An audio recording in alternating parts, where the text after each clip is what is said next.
கர்த்தருக்கு பிரியமான சகோதர சகோதரிலே, ஆண்டவரும் மர்ம இரட்சகரும் ஆகிய ஆண்டவராகிய இயேசு கிறிஸ்துவின் ஒப்பற்ற நாமத்தினாலே இந்த அதிகாலை வேலைக்கான அன்பின் வாழ்த்துதலை உங்கள் ஒவ்வொருவருக்கும் தெரிவித்துக் கொள்கிறேன். தியானிக்கும்படியாக தெரிந்து கொள்ளப்பட்ட வேத வசனங்கள் எரேமியா தீர்க்கதரிசன புத்தகம் 29ஆம் அதிகாரம் 11வது வசனம், 12வது வசனம், 13வது வசனம், 14வது வசனம். உங்களுடைய வேதாமலை திருப்பி என்னோடு கூட வாசியுங்கள். எரேமியா தீர்க்கதரிசன புத்தகம் 29ஆம் அதிகாரம் 11ஆம் வசனம் முதல் 14ஆம் வசனம் வரை. நீங்கள் எதிர்பார்த்திருக்கும் முடிவை உங்களுக்கு கொடுக்கும்படிக்கு நான் உங்கள் பேரில் நினைத்திருக்கிற நினைவுகளை அறிவேன் என்று கர்த்தர் சொல்லுகிறார். அவைகள் தீமைக்கல்ல, சமாதானத்துக்கு ஏதுவான நினைவுகளே. அப்பொழுது நீங்கள் கூடி வந்து என்னை தொழுது கொண்டு என்னை நோக்கி விண்ணப்பம் பண்ணுவீர்கள். நான் உங்களுக்கு செவி கொடுப்பேன். உங்கள் முழு இதயத்தோடும் என்னை தேடினீர்களானால் என்னை தேடுகையில் கண்டுபிடிப்பீர்கள். நான் உங்களுக்கு காணப்படுவேன் என்று கர்த்தர் சொல்கிறார். நான் உங்கள் சிறையிருப்பை திருப்பி நான் உங்களை துரத்திவிட்ட எல்லா ஜாதிகளிலும் எல்லா இடங்களிலிருந்து உங்களை சேர்த்து நான் உங்களை விலக்கியிருந்த ஸ்தலத்துக்கே உங்களை திருப்பி வர பண்ணுவேன் என்று கர்த்தர் சொல்லுகிறார். தேவன் தாமே இந்த வசனங்களை ஆசீர்வதித்து நம்ம அனைவரோடும் கூட பேசுவாராக. எந்த சூழ்நிலையிலே இந்த அதிகாரம் எழுதப்பட்டது என்று சொல்லி எரேமியா 29ஆம் அதிகாரம் 2ஆம் வசனத்தில் நாம் வாசிக்கிறோம். எரேமியா தீர்க்கதரிசி சிறைப்பட்டு போன மூப்பர்களில் மீதியானவர்களுக்கும் ஆசாரியர்களுக்கும் தீர்க்கதரிசிகளுக்கும் நேபுகாத் நேசார் சிறைப்படுத்தி எருசலேமிலிருந்து பாபிலோனுக்கு கொண்டு போன சகல ஜனங்களுக்கும் எழுதி. ஆகவே இந்த கடிதத்தை எழுதுகிறவர் எரேமியா தீர்க்கதரிசி என்று இதிலிருந்து நாம் புரிந்து கொள்கிறோம். எரேமியா தீர்க்கதரிசி எங்கே இருந்து கொண்டு அவர் எழுதுகிறார் என்று சொன்னால், எருசலேமிலே இருந்து கொண்டு அவர் எழுதுகிறார். யூதா தலைநகரமான எருசலேமிலிருந்து அவர் எழுதுகிறார். யாருக்கு எழுதுகிறார்? பாபிலோனுக்கு சிறையிருப்பாய் கொண்டு போன சகல ஜனங்களுக்கும் எழுதி. அங்கே அநேக மூப்பர்கள் போனார்கள், தீர்க்கதரிசிகள் போனார்கள், ஆசாரியர்கள் போனார்கள். இவர்களெல்லாம் நேபுகாத் நேசார் என்று சொல்லக்கூடிய பாபிலோனிய அரசன் சிறையிருப்பாக கொண்டு போனான். இப்பொழுது ஏறக்குறைய எல்லா ஜனங்களும் கூட இப்பொழுது பாபிலோனிய தேசத்திலே அவர்கள் காணப்படுகிறார்கள். பாபிலோனிய தேசத்திலே சிறையிலே அவர்கள் காணப்படுகிறார்கள். சிறை என்று சொன்னால் அங்கே அவர்கள் அடிமைகளைப் போல நடத்தப்படுகிறார்கள். அவர்கள் இட்ட வேலைகளை இவர்கள் செய்து கொண்டிருக்கிறார்கள். பாபிலோனிலே இவர்களுடைய நாட்களை அவர்கள் கழித்து கொண்டிருக்கிறார்கள். அந்த சிறையிருப்பாக இருக்கக்கூடிய அந்த பாபிலோனில் இருக்கக்கூடிய இந்த இஸ்ரவேல் ஜனங்களுக்கு எருசலேமில் இருந்து கொண்டு, பாழ்கடிப்பான எருசலேம் நகரத்திலிருந்து இருந்து கொண்டு எரேமியா எழுதின இந்த கடிதத்தை நாம் பார்க்கிறோம். அதிலே அவர் சொல்லும் பொழுது 11வது வசனம் 29ஆம் அதிகாரத்தில் நீங்கள் எதிர்பார்த்திருக்கும் முடிவை உங்களுக்கு கொடுக்கும்படிக்கு, ஆகவே இந்த சிறையிருப்பிலிருந்து எப்படியாவது விடுதலை செய்யப்பட வேண்டும் என்பது இஸ்ரவேல் ஜனங்களுடைய விண்ணப்பமாக காணப்பட்டது. அவளுடைய ஆவலாக அது காணப்பட்டது. எப்படியாவது இந்த இடத்திலிருந்து நாம் விடுதலை செய்யப்பட்டு நம்முடைய ஸ்தலமாகிய எருசலேமுக்கே நாம் திரும்ப வேண்டும், தேவனுடைய நகரமான எருசலேமுக்கே நாம் திரும்ப வேண்டும் என்று சொல்லி பாபிலோனில் இருக்கக்கூடிய இஸ்ரவேல் ஜனங்களுடைய ஆவலாக அது காணப்பட்டது. ஆகவே ஆண்டவர் எரேமியா மூலமாக கடிதத்தில் என்ன சொல்லுகிறார்? நீங்கள் எதிர்பார்த்திருக்கும் முடிவை உங்களுக்கு கொடுக்கும்படிக்கு நான் அதை தருவேன் என்று சொல்லுகிறார். உங்களை சிறையிருப்பை நான் நிர்மூலமாக்கி திரும்பவுமாக அந்த ஸ்தலத்துக்கே வருவீர்கள் என்று சொல்லி 14வது வசனத்திலே அவர் சொல்லுகிறார். நான் உங்களுக்கு காணப்படுவேன் என்று கர்த்தர் சொல்கிறார். நான் உங்கள் சிறையிருப்பை திருப்பி என்று சொல்கிறார். சிறையிருப்பிலிருந்து உங்களை மீட்டு கொண்டு திரும்பமாக பாபிலோன் தேசத்திலே வருவேன் என்று சொல்லுகிறார். ஏன் இவர்கள் சிறையிருப்பாக கொண்டு போகப்பட்டார்கள்? எரேமியா 25ஆம் அதிகாரத்தில் நாம் வாசிக்கிறோம். அவருடைய கீழ்ப்படியாத தன்மை, அவருடைய இடங்களிலே அவர்கள் மத்தியிலே காணப்பட்ட பாவத்திற்குரிய வாழ்க்கை, இவையெல்லாம் அவர்கள் சிறையிருப்பாக கொண்டு போகப்படுவதற்கு ஏதுவான காரணிகளாக காணப்பட்டது. இப்பொழுது சிறையிருப்பிலே அவர்கள் இருக்கிறார்கள், அனுபவித்து கொண்டு இருக்கிறார்கள். அதிலிருந்து மீள வேண்டும் என்று நினைக்கிறார்கள். அப்பொழுது இந்த கடிதம் எழுதப்படுகிறது. ஆறுதலான கடிதம், தேறுதலான கடிதம், உற்சாகமூட்டக்கூடிய கடிதத்தை ஆண்டவர் எரேமியா மூலமாக எழுதி அவர்களுக்கு அனுப்புகிறார். என்னுடைய நினைவுகள் உங்கள் மீது தீமைக்கல்ல, நன்மைக்கு ஏதுவானவைகள். ஆண்டவரும் கூட இந்த நாளில் நம் மத்தியில் பேசுகிறார். ஒருவேளை பலவிதமான சிறையிருப்புகளில் நாம் காணப்படலாம். குடும்ப சூழ்நிலைகள், மற்ற காரியங்கள், தொந்தரவுகள், எவ்வளோ சிறையிருப்பு இருக்கிறது.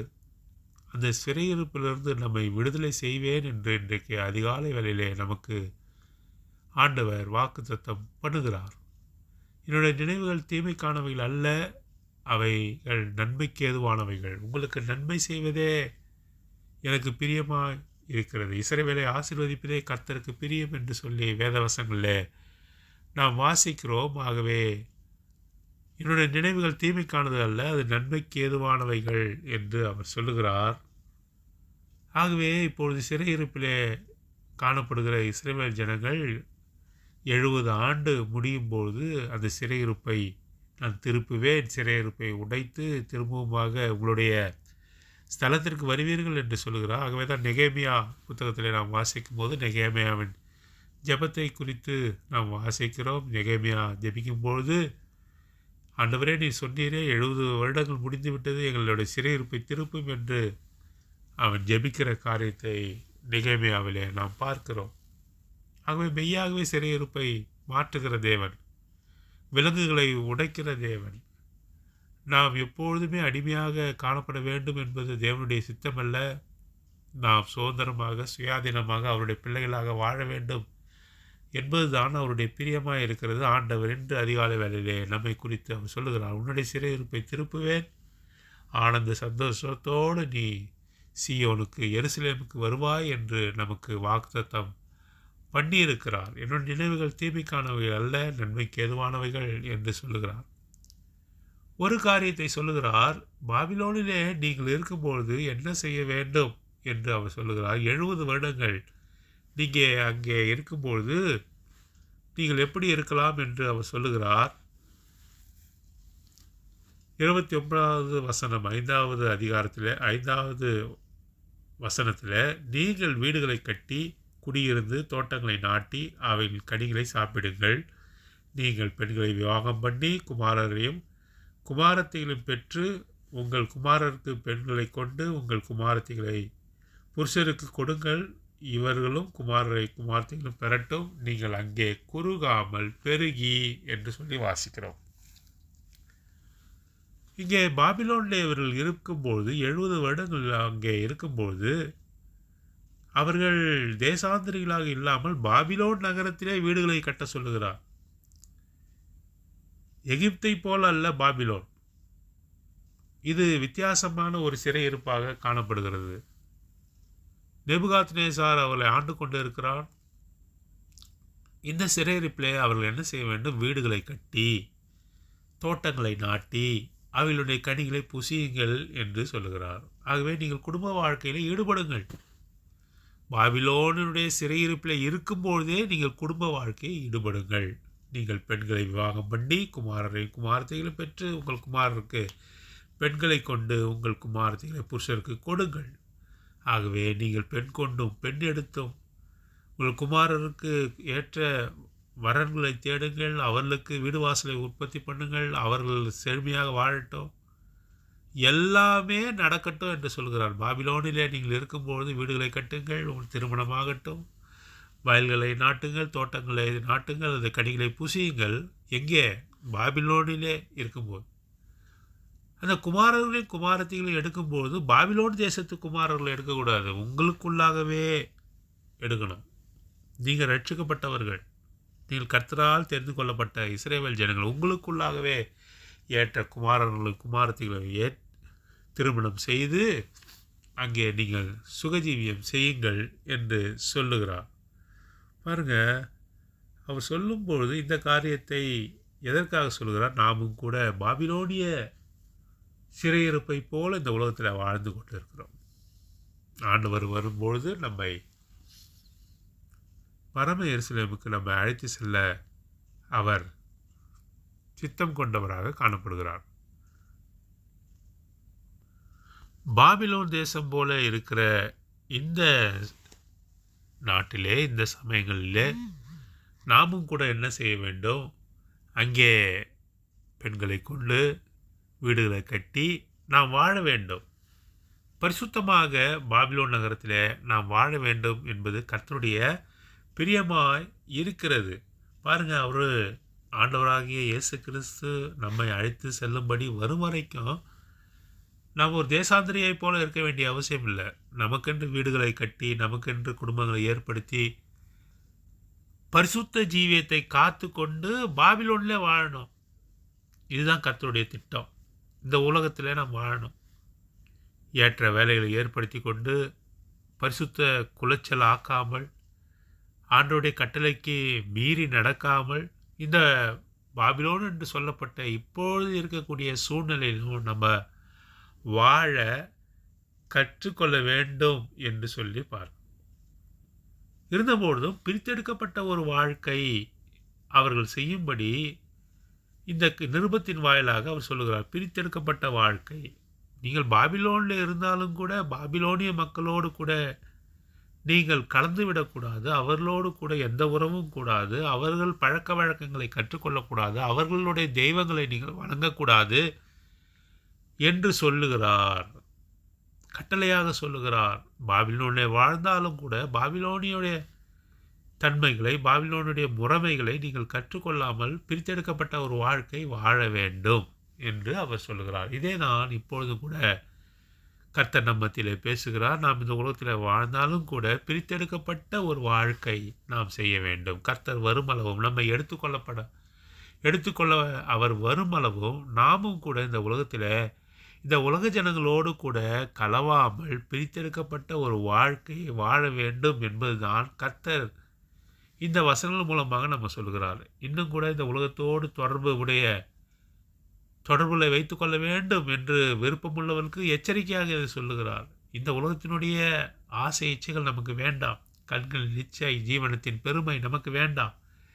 இதனுடைய ஆசை இச்சைகள் நமக்கு வேண்டாம். இதனுடைய காரியங்கள் நமக்கு வேண்டாம். இந்த உலகத்தில் இருந்தாலும் கூட பிரித்தெடுக்கப்பட்ட ஒரு வாழ்க்கை நம்மை வைத்திருக்கிறார், பாபிலோனிலே வைத்திருக்கிறார். ஆனாலும் கூட பிரித்தெடுக்கப்பட்ட ஒரு ஜீவியத்தை நாம் செய்ய முடியும் என்று சொல்லுகிறார். நாம் இந்த உலகத்தில் இருக்கும்பொழுது அவர் சொல்கிற வார்த்தை என்ன? 7ஆம் வசனம், நான் உங்களை சிறைப்பட்டு போக பண்ணின பட்டணத்தின் சமாதானத்தை தேடி அதற்காக கர்த்தரை விண்ணப்பம் பண்ணுங்கள். பாருங்கள், பாபிலோனிய மக்களுக்காக, பாபிலோனிய ராஜாவுக்காக, இந்த அரசாங்கத்துக்காக ஜெபம் பண்ணுங்கள் என்று சொல்கிறார். அப்படி என்றால் நாமும் கூட இந்த உலகத்தில், இந்த நாட்டில் நாம் வாழும்போது அரசாங்கத்துக்காக, இந்த ஆளுகை செய்கிறவர்களுக்காக கூட நாம் ஜெபிக்கிறவர்களாக காணப்பட வேண்டும். ஏன் அப்படி சொல்கிறார்? அதற்கு சமாதானம் இருக்கையில் உங்களுக்கும் சமாதானம் இருக்கும். பாபிலோனில் மக்களுக்கு சமாதானம் இருக்கும்போது தான் உங்களுக்கு சமாதானம் இருக்கும். பாபிலோன் மக்கள் அங்கே அவர்கள் நிம்மதி எழுந்து ஜீவித்தால் உங்களுக்கு எப்படிப்பட்ட நிம்மதி இருக்கும்? நீங்கள் பாபிலோன அரசாங்கத்துக்கு கீழாக நீங்கள் வாழ்கிறீர்கள்.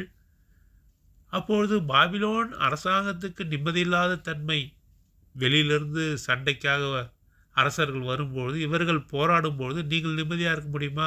இருக்க முடியாது. அவர்களே ஒரு போராட்டமான வாழ்க்கையில் இருக்கும்போது நீங்களும் கூட துன்பப்படுவீர்கள். ஆகவே பாபிலோனிய அரசாட்சிக்கு கீழாக நீங்கள் இருக்கும்போது பாபிலோனிய மக்களும் பாபிலோனிய அரசாங்கமும் சமாதானமாக அவர்கள் இருக்கும்படியாக நீங்கள் ஜெபம் பண்ணுங்கள். அவர்களுக்கு சமாதானம் இருக்கையில் உங்களுக்கும் சமாதானம் இருக்கும். இதே தான் நமக்கும் கூட. நாமும் இந்த அரசாங்கத்துக்காக, இந்த உலகத்திற்காக, போர்களுக்காக, இந்த சட்டத்திட்டங்களுக்காக ஜெபிக்க வேண்டியவர்களாக இருக்கிறோம். இந்திய தேசத்தினுடைய சமாதானத்துக்காக, ஜாதிகளுக்கு மத்தியிலே சமாதானங்கள் காணப்பட வேண்டும். மக்களுக்கு மத்தியிலே சமாதானம் இருக்கணும். அவர்கள் புற தேசத்தாக அந்நிய தெய்வங்களை வணங்கினாலும் கூட அவர்களுக்காக நாம் ஜபிக்க வேண்டும். ஏனென்றால் அங்கே சமாதானம் இருக்கும்பொழுது நமக்கும் சமாதானம் இருக்கும் என்று அவர் சொல்லுகிறார். 8ஆம் வசனத்தில் வாசிக்கும்பொழுது, உங்களுக்குள்ளாக உங்கள் நடுவிலிருந்து தீர்க்கதரிசிலாம் தோன்றி வசனங்களை புரட்டுவார்கள், அதற்கு கீழ்ப்படியாதிருங்கள் என்று எச்சரிப்பின் செய்தியை அவர் கொடுக்கிறார். சொப்பனக்காரன் வருவான், தீர்க்க தரிசனங்கள் உரைப்பான். பாபிலோனிய அரசாங்கத்தில் நீங்கள் இருக்கும்பொழுது, நீங்கள் அடிமைகளாக இருக்கும்பொழுது, அந்த பட்டணத்தில் நீங்கள் சேவித்து கொண்டு இருக்கும்பொழுது, உங்களுக்கு மத்தியிலே சொப்பனக்காரன் தீர்க்கதரிசி எழுந்து கர்த்தருடைய வார்த்தையை புரட்டினான் என்று சொன்னால் அது அவனுக்கு சாபமாக இருக்கும். நீங்களும் கெட்டழிந்து போவீர்கள் என்று சொல்கிறார். வார்த்தையின்படி நடவுங்கள். இந்த உலகத்தில் இருக்கும்பொழுது ஆண்டவர் நமக்கு கொடுத்த வார்த்தையின்படி நாம் கீழ்ப்படிந்து நடக்க வேண்டும். நம்மை கலக்குகிறவர்கள், நம்மை மழுங்கடிக்கிறவர்கள், கர்த்தர் இதை சொன்னார் அதை சொன்னார் என்று சொல்லி பல்வேறு விதமாக குழப்பங்களை விளைவிக்கிறவர்களை நம்மிடத்திலிருந்து புறம்பே தள்ளி கர்த்தருடைய வார்த்தையின் வெளிச்சத்தில் நடக்க வேண்டும் என்று சொல்லுகிறார். அவர்கள் என் நாமத்தை சொல்லி உங்களுக்கு பொய்யான தீர்க்கதரிசனம் உரைக்கிறார்கள், நான் அவர்களை அனுப்பினதில்லை என்று கர்த்தர் சொல்கிறார். அது அவ்விதமான தீர்க்கதரிசியை நான் அனுப்பவில்லை, அவ்விதமான பொய் சாட்சி சொல்லுகிறவரை நான் அனுப்பினதில்லை, சொப்பனம் சொல்லுகிறவரை நான் அனுப்பினதில்லை. கர்த்தர் இப்படி சொன்னார், கர்த்தர் அப்படி சொன்னார், என்னிடத்தில் பேசினார், தவறு தவறு, நான் அப்படி அனுப்பவே இல்லை என்று கர்த்தர் சொல்லுகிறார். வேதம் இருக்கிறது, அதன்படி நடந்து கொள்ளுங்கள் என்று கர்த்தர் சொல்லுகிறார். எரேமியா தீர்க்கதரிசி போன்ற உண்மையான தீர்க்கதரிசி இருக்கிறார்கள், அவர்களை கண்டு கொள்ளுங்கள் என்று அவர் சொல்லுகிறார். அவை பாபிலோனிலே 70 வருஷம் முடியும் பொழுது சிறையிருப்பை நான் திருப்புவேன் என்று சொல்லுகிறார். அவ்விதமாக நம்முடைய சிறையிருப்பையும் அவர் திருப்ப ஒரு நாளில் வரப்போகிறார். நாம் எப்படி இருக்கிறோம்? இந்த வசனங்கள் மிக தெளிவாக நம்ம இடத்துல பேசுகிறது. எகிப்திலே இருந்தது போல நாம் இங்கே பாபிலோனிய சிறையிருப்பில் நாம் இருப்பதில்லை. ஏனென்று சொன்னால் பாபிலோனிலே வாழ்க்கை பண்ணும்படியாக நம்மை அனுமதித்திருக்கிறார். இஸ்ரவேல் ஜனங்களை எப்படி அனுமதித்தாரோ நம்மை கூட இந்த உலகமானது பாபிலோனிய நகரம் போல இருக்கிறது. அங்கே கூட நாமும் வீடுகளை கட்டி நம்முடைய பிள்ளைகளுக்கு ஏற்ற ஞானத்தை கொடுத்து படிக்க வைத்து பிள்ளைகளுக்கு திருமணத்தை செய்து வாழ்க்கை வாழும்படியாக செய்திருக்கிறார். ஒரே ஒரு கண்டிஷன் தான், பிரித்தெடுக்கப்பட்ட வாழ்க்கை, தீட்டுப்படாத ஒரு வாழ்க்கை, எவ்விதத்திலும் சுத்தமில்லாத வாழ்க்கையை நாம் செய்யக்கூடாது. ஆகவே பரிசுத்தமான ஒரு வாழ்க்கையை நாம் வாழ வேண்டும். பாபிலோனில் எப்படி இஸ்ரவேல் ஜனங்கள் வாழ வேண்டும் என்று எரேமியா சொன்னாரோ நமக்கு கூட அப்படி தான் சொல்கிறார். எது உண்மை எது பொய் என்று கண்டு கொண்டு அதை கர்த்தருடைய வார்த்தையின் வெளிச்சத்திலே கொண்டு வந்து கர்த்தருடைய வார்த்தையின்படி நடக்கிறவர்களாக நாம் இருக்க வேண்டும். அப்பொழுதுதான் 11வது வசனத்தை சொல்கிற விதமாக நான் நீங்கள் எதிர்பார்த்திருக்கும் முடிவை உங்களுக்கு கொடுக்கும்படி நான் உங்கள் பேரில் நினைத்திருக்கிற நினைவுகளை அறிவேன் என்று கர்த்தர் சொல்கிறார். அவைகள் தீமைக்கல்ல, சமாதானத்துக்கு ஏதுவான நினைவுகளே. அப்பொழுது நீங்கள் கூடி வந்து என்னை தொழுது கொண்டு என்னை நோக்கி விண்ணப்பம் பண்ணுவீர்கள், நான் உங்களுக்கு செவி கொடுப்பேன் என்று சொல்ல என்னை தொழுது கொள்வீர்கள், என்னிடத்தில் விண்ணப்பம் ஜபங்களை ஏறெடுப்பீர்கள். எங்கே? எருசலேமிலா? இல்லை, பாபிலோனிலே சிறையிருப்பிலே. நாமும் கூட சிறையிருப்பிலே ஆண்டவரை தொழுது கொள்கிறோம், சிறையிருப்பிலே விண்ணப்பங்களை ஏறெடுக்கிறோம், சிறையிருப்பிலே முழு இருதயத்தோடு நாம் அவரை தேடுகிறோம். உங்கள் முழு இருதயத்தோடும் என்னை தேடினீர்களானால் என்னை தேடுகையில் கண்டுபிடிப்பீர்கள். எங்கே? பாபிலோனி தேசத்தில். உன்னுடைய சிறையிருப்பை நான் திருப்புவேன், கவலை வேண்டாம். மகனே, உன்னை மீண்டும் உன்னுடைய ஸ்தலத்துக்கே கொண்டு வருவேன், எருசலேமுக்கே கொண்டு வருவேன், கர்த்தருடைய நகரத்துக்கே, என்னுடைய நகரத்துக்கே நான் கொண்டு வருவேன் என்று அவர் நமக்கு சொல்லுகிறார். எவ்வளவு உன்னதமான வார்த்தை ஆண்டவர் இந்த அதிகாலை வேலை நம்ம இடத்துல பேசுகிறார். இந்த உலகத்தில் எப்படி வாழ்ந்து வர வேண்டும் என்பதை குறித்து தெளிவாக சொல்லுகிறார். ஒரு தேசாந்திரியை போல வாழ வேண்டிய அவசியம் இல்லை. வீடுகளை உண்டு பண்ணி நாம் வாழலாம், நம்முடைய பிள்ளைகளுக்கு திருமணம் செய்து வைக்கலாம், படிக்க வைக்கலாம். ஆனால் பரிசுத்தம், எல்லை எங்கும் பரிசுத்தம், பிரித்தெடுக்கப்பட்ட வாழ்க்கை, அந்நீரோடு கூட கலவாத ஒரு வாழ்க்கை.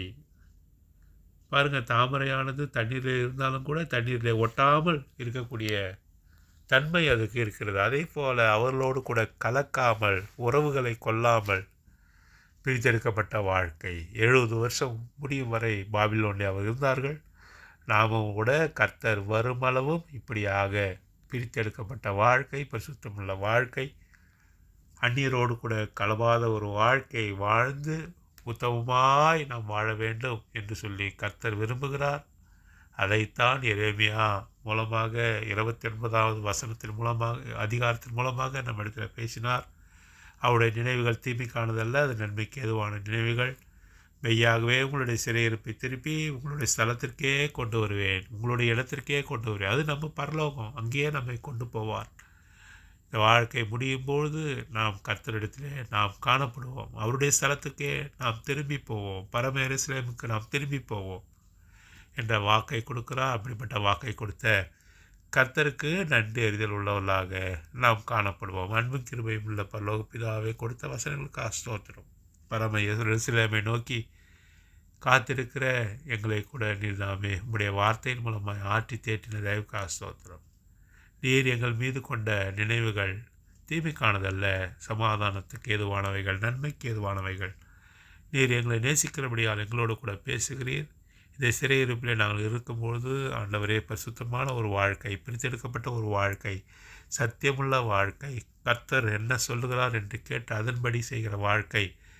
ஆண்டவரே, அநேகர் குழப்பங்களை கொண்டு வந்தாலும் குழப்பத்தை ஆண்டவரை புறந்தள்ளி ஆண்டவரே உம்மை அறிந்து கொள்கிற வாழ்க்கை, உம்மை நெருங்கி ஜீவிக்கிற வாழ்க்கை, உம்மை ஸ்தோத்திரம் பண்ணுகிற வாழ்க்கை, ஜெப விண்ணப்பங்களை ஏற்கிற வாழ்க்கை. ஆண்டவரே, நாம் பாபிலோன் போன்று இருக்கிற இந்த இடங்களில் கூட நாங்கள் காணப்பட நீதாமே உதவி செய்தள்ளோம். எங்களால் முடியாது ஆண்டவரே, நீதாமே நாங்கள் சிறையிருப்பில் இருக்கும்பொழுது ஆண்டவரே உம்முடைய கிருபை எங்களோடு கூட இருக்கட்டும். ஒரு நாளில் நீர் வருவீர் ஆண்டவரே. ஜனங்களை திருப்பி எருசலேமுக்கு கொண்டு போனது போல் நீ 70 வருடம் முடிவில் நீர் அப்படி செய்தீர். அதே போல் ஒரு நாளில் நீர் செய்ய போகிறீர். அந்த நாளுக்காக காத்திருக்கிறோம். மாரநாதா என்று சொல்லி, வாரும் என்று சொல்லி வரவேற்கிறோம். வாரும் ஆண்டவரே, நாங்கள் உங்களோடு கூட செல்ல வேண்டும் என்பதே எங்களுடைய வாஞ்சியாக இருக்கிறது. தடையாயின்னு இருக்கிற எல்லா காரியத்தையும் நீக்கி போட்டு பரிசுத்தமான வாழ்க்கை ஆண்டவரே வாழ உதவி செய்யும். எல்லை எங்கும் நாங்கள் பரிசுத்தமுள்ளவர்களாக காணப்பட ஆண்டவரே நீ தான் உதவி செய்யும். உள்ளத்திலும் இல்லத்திலும் பரிசுத்தம் காணப்பட, பிரித்தெடுக்கப்பட்ட வாழ்க்கை காணப்பட நீ தான் உதவி செய்யும். எல்லாவற்றையும் நன்மை கருத்தில் ஒப்படைத்து இந்த ஜபத்தை அருமையாண்டவராக இயேசு கிறிஸ்துவின் ஒப்பற்ற நாமத்தின் மூலம் எடுக்க நல்ல பிதாவே, ஆமென்.